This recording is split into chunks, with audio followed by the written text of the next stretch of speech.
watching Good Day Siouxland with Nick Wilson and meteorologist Ethan Foreman. From KCAU 9 News, this is Good Day Siouxland. Good morning. It's 6:45 on this Friday morning. I'm Nick Wilson. And I'm Ethan Foreman. Well, I had pretty low expectations for the quality of the roads when I was driving earlier this morning. They weren't terrible on my end. How about you? Yeah, they were a little rough, but they weren't that bad. We actually saw that snow a little bit later than anticipated. That's because we had some dry air move through the region yesterday that actually didn't make that snow reach the ground right away, but it did through most of the overnight hours. You could see some partially covered roads out there this morning. Those road crews trying their best to make sure that these roads are clear for us. However, it might be a little bit challenging with that wind this morning, and we do see partially covered roads across most of the area, but completely covered roads for Nebraska and South Dakota still present across the area. And I will have more details on how warm we get next week coming up in your full forecast. Thanks, Ethan. And due to the overnight snowfall, some Siouxland schools will have late starts this morning. That includes the Arweva Community School District and South Central Calhoun Community School District. For a full list of closures and delays, you can head over to our website, siouxlandproud.com, or check the KCAU 9 News app. Elsewhere, Iowa State Auditor Rob Sand is speaking out against what he calls the most pro-corruption bill. That bill was signed into law by Governor Kim Reynolds last year.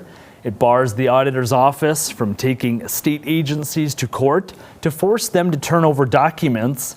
Sand says the Iowa Board of Parole likely violated a state law in making parole decisions, but it's now refusing to provide documents showing the policy has been fixed. Sand is also pushing back against a new bill making its way through the legislature.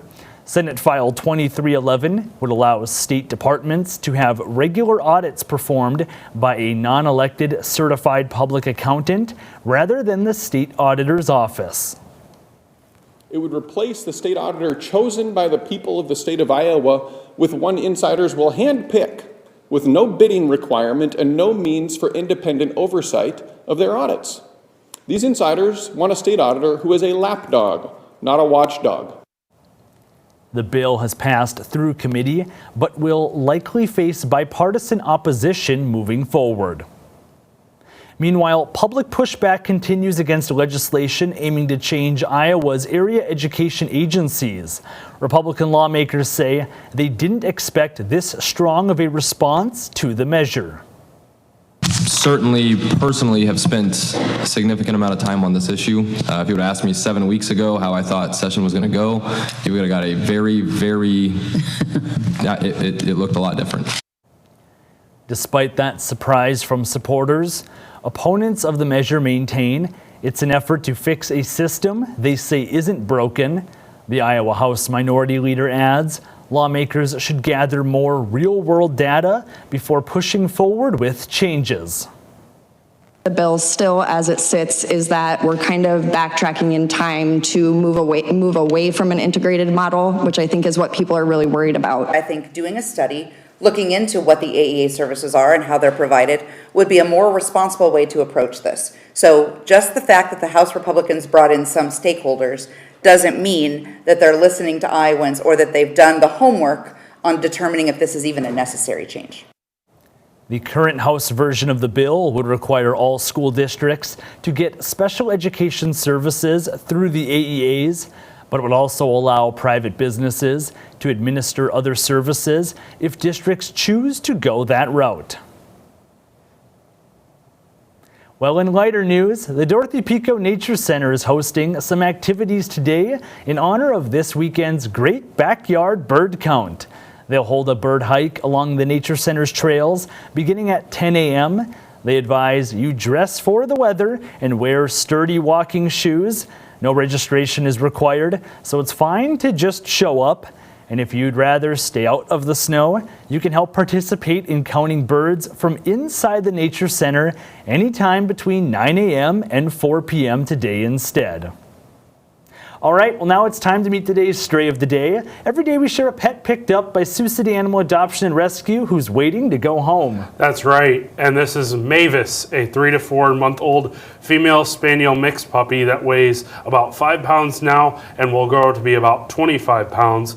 She was found at the 2500 block of Myrtle Street. The rescue says she's super friendly and social and also loves people. They add she's quite smart but will need some training. Mavis is available for adoption now. And if you've lost your pet, you're looking to adopt, or you'd like to sponsor a pet for adoption, you can visit the rescue's website. Just go to SiouxCityAnimalRescue.com. Well, Mavis sure seems like a great dog. Looks super friendly. Yeah, definitely looks very friendly, and you said she looks like someone you used to have. Yeah, I used to own a dog that kind of had a similar color coat and, you know, nice dog, and might like these weather conditions, but might not be a fan of that wind chill. Yeah, won't be a fan of the wind chill, but might like the sunshine we'll see later and the warmer temperatures. We don't have to wait too much longer, guys. Satellite and radar showing that snow moving out of the region, but the first couple of hours of this event, it didn't actually reach the ground, so that actually limited some of our snowfall totals across the region. Zooming out a little bit further, you can see this is now affecting areas like Illinois, Missouri, and Kansas. That will be staying mostly away from us other than a few flurries for now, and those clouds hanging on as well. But it's going to be a breezy day, so that snow is going to be blowing around a little bit, so may create some treacherous roadways not only for your morning but also for your evening commute. We see clearing skies into tonight. That's going to set the stage for a cold night on the way for tonight as we drop down into the teens for lows, and the wind chills are going to feel like the single digits above and below zero. Then as we head into Saturday, we see mostly sunny skies, breezy once again, but those winds start to die down as we head into Sunday. Sunday looking absolutely superb as we see that high back to 47 degrees, 50 for that high on Monday for President's Day. A few more clouds, but sunshine returns for Tuesday and Wednesday. Looks like our warmest in the 9 on 9 forecast right in the middle of the week, and then a few more clouds for Thursday for our event Face Off for Charity. Those highs a little bit cooler for Friday as well, but then sunshine returns for Friday and Saturday, mid-50s Saturday, and it looks like some models are hinting probably in the 60s as we head into Sunday. Thanks, Ethan. Now we turn to sports, where Caitlin Clark is doing what Caitlin Clark does best, setting historic new records with the Iowa Hawkeyes. Anthony Mitchell has those details, and Noah Sacco has an update on state wrestling. It's all right here in your morning sports wrap. Good morning, Siouxland. Stop me if you've heard this before. Caitlin Clark has made history at Carver Hawkeye Arena, becoming the NCAA Women's College Basketball all-time leading scorer. Clark broke the record in the first quarter of Iowa's game against Michigan, scoring the 8 points she needed in just 2 minutes and 12 seconds of gameplay. Clark broke the mark set by former Washington standout and WNBA #1 overall pick Kelsey Plum, who scored 3,527 career points from 2013 to 2017. Clark finished the night with 49 points. That's a new program single-game record. The Hawkeyes went on to defeat Michigan last night, 106-89. Quarterfinal day continues in Des Moines yesterday as action rolls through for IHSAA State Wrestling, featuring a number of Siouxlanders in Class 1A looking to join the 2A contenders in the semifinal round. Noah Sacco has more. Well, the road to glory rolls on here at Wells Fargo Arena as we continue our quarterfinal day of the IHSAA State Wrestling Traditional Tournament. Earlier today, we saw 3 Siouxland wrestlers punch their tickets to the 2A semifinals. Tonight, 1A's turn.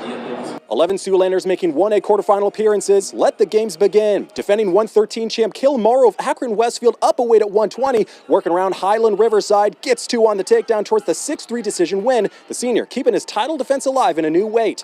Pair of locals in 126. Unbeaten Jesse Lewis of West Sioux going to work against Southwest Warren Melcher Dallas. Another takedown for the junior. He gets 16 points before the second period pin to advance. Over to GTRA's Caleb Sweden now. The sophomore fighting back on Don Bosco. There's 2 on the near fall. Sweden scores 5 third period points to win it 6-2 decision. Titans soaring into the semis. At first, I didn't believe because I had some losses this year that I shouldn't have lost to. And then at the end of the season, I started wrestling at my best that I could. And after districts, my coach told me that I'm going to be one of the top guys at this bracket. It's awesome. I'm just feeling it.